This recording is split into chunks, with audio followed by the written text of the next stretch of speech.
Hey guys, it's Megan, and I am here today to review Ironheart episode 1 through 3.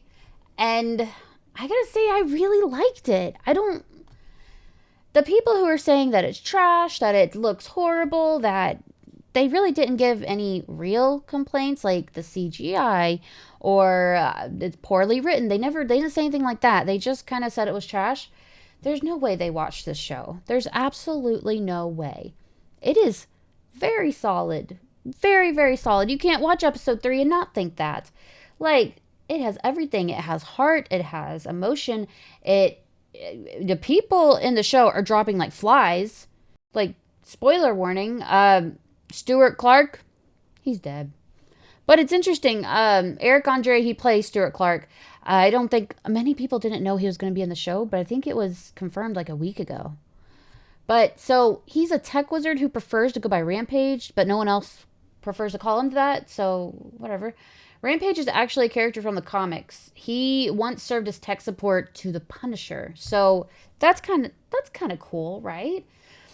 What I really liked about the show was how many different little Easter eggs they had connecting the show to the wider MCU and to the comics too. Like when Riri gives that little glitchy AI, Trevor, I believe, her student ID, it's 30216RW.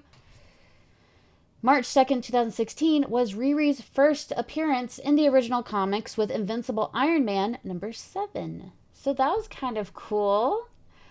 There was just there were so many little things to like, but the show itself was really well done. I cannot believe they were just sitting on this. Like another reference, we got a Madge Report reference with Slug. Also, I think Slug might be my favorite character, so there's that.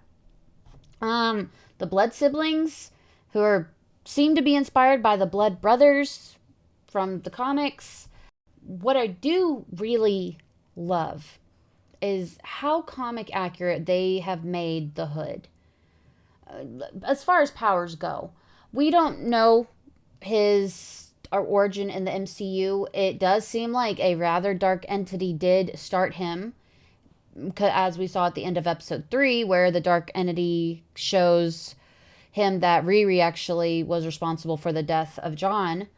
Which is interesting. Like, Riri's not going to kill you. She is not a killer, but she will not help you. But I think that was more Natalie than anything else. But, I mean, who can blame the two? He was trying to kill her, so whatever.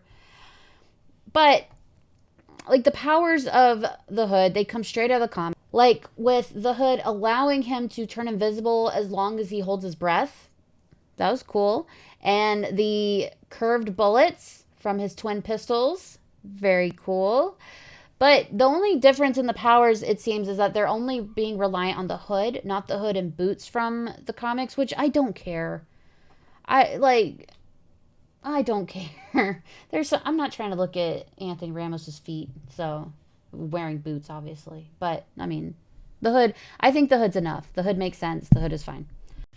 But we know some big reveal with the Hood is coming, especially with Clown telling Riri that she heard that Parker got his Hood by wrestling it off a demon, which is a reference to Hood's comic history, where Parker did indeed get his magical Hood from a demon-like villain that actually ended up possessing him. You may know this villain. You may have heard of him. His name is Dormammu. He's kind of a big deal in these parts. And if you haven't heard of him, then you didn't watch Doctor Strange, and that's all right too.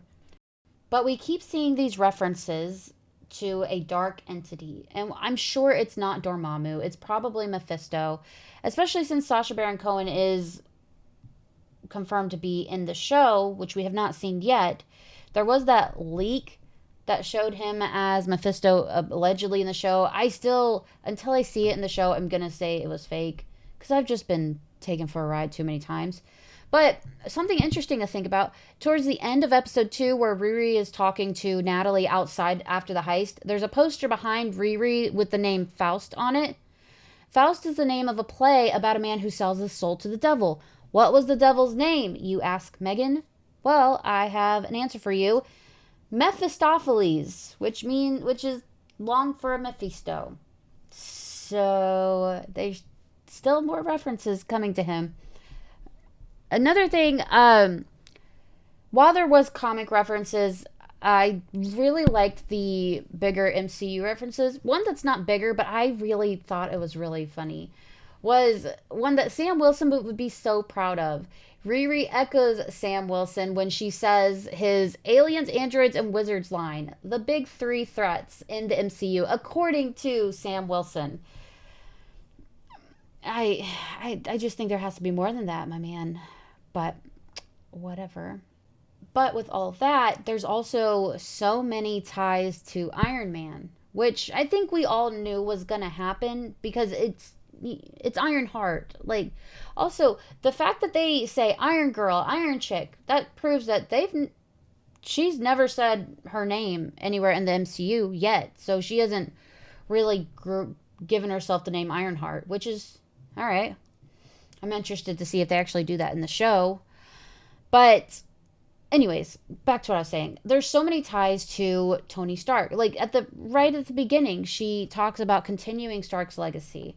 And then when she's talking to John, she says that Stark did contribute a lot to the communities, the tech communities, but she also acts like she doesn't like Stark. So I kind of want to know a lot of tea there.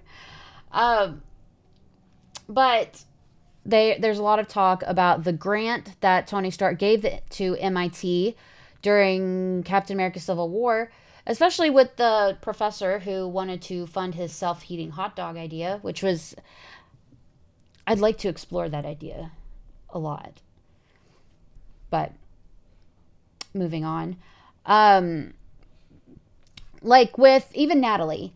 In the comics, Riri's AI was patterned after the brain of the man, the myth, legend, Iron Man, right? So when Natalie forms herself and into the AI and says, "Who else would it be?" Well, Natalie, it could have been Tony Stark. I actually love that it's not Tony Stark. I love that it's Natalie because this adds so much depth, such a big dynamic in it that I think Riri really needs as a character because she's grieving. You saw it. We all saw it. She has trauma, and this is helping her.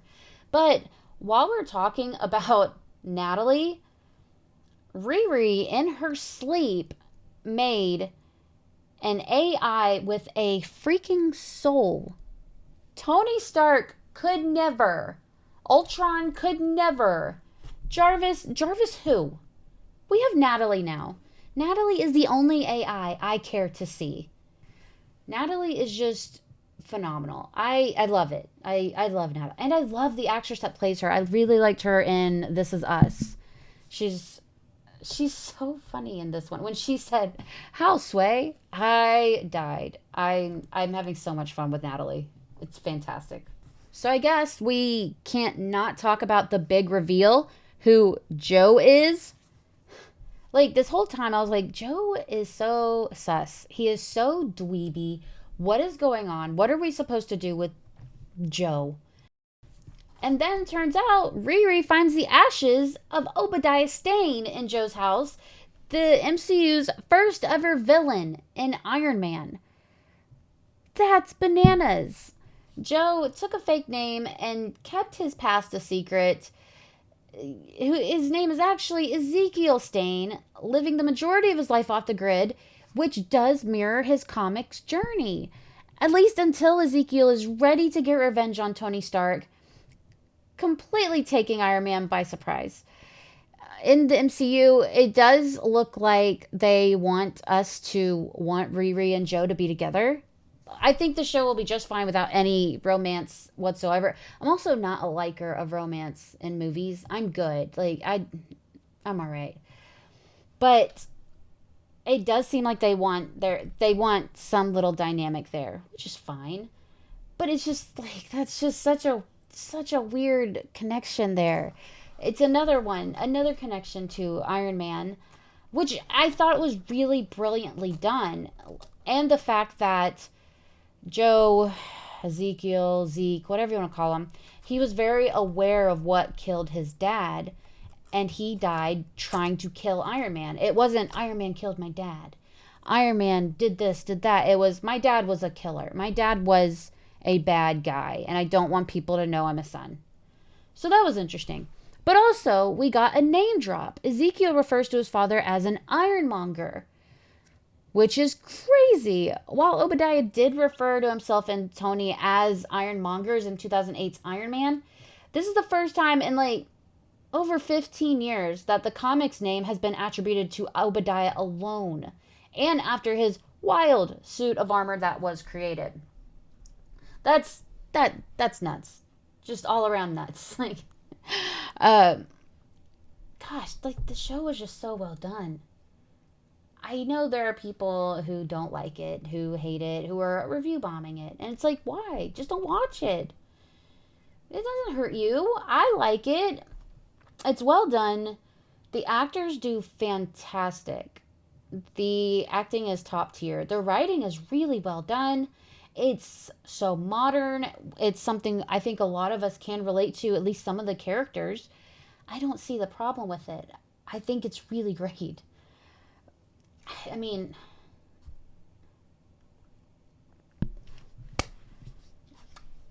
it is kind of really, really late.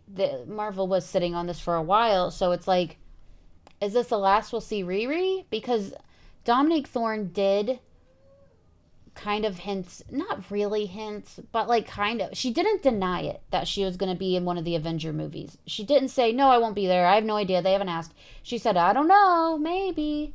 So it's like, she didn't say no. But at the same time, we've all been Garfielded before, so it's like, are we listening to any of these actors anymore? I guess pick the day, and I have a different stance on it. But anyways, so yeah, I really liked it. I am happy with everything we got. I like seeing not Dominic Thorne. I like seeing Riri Williams go through this trauma, growing into her own. Also, can I say I love her mom? No one's talking about the mom, and the mom is so good. She's been through so much, but I died on the inside when she said, "Can you make one of Gary?" This poor woman, she's just a sad widow. This poor woman. Come on, Riri, just like do one, make one for the team. Take one for the team. That's the saying. Good lord, take one for the team and make a Gary somehow. I don't know. I just want her mom to have everything nice in life. She's a good mom. So yeah, that's what I think about the first 3 episodes. I am so sorry. My thoughts were so random, but I'm just having such a busy day. I have so much to do today. So yeah. So let me know in the comments what you thought of Ironheart. Did you like it? Did you hate it? Did you check it out? Did you not even watch it? If you didn't watch it, why are you watching this video? Maybe it's like a spoiler. I like spoilers, so maybe that's what it is. I don't know. But with that being said, be sure to like and subscribe and have a marvelous day.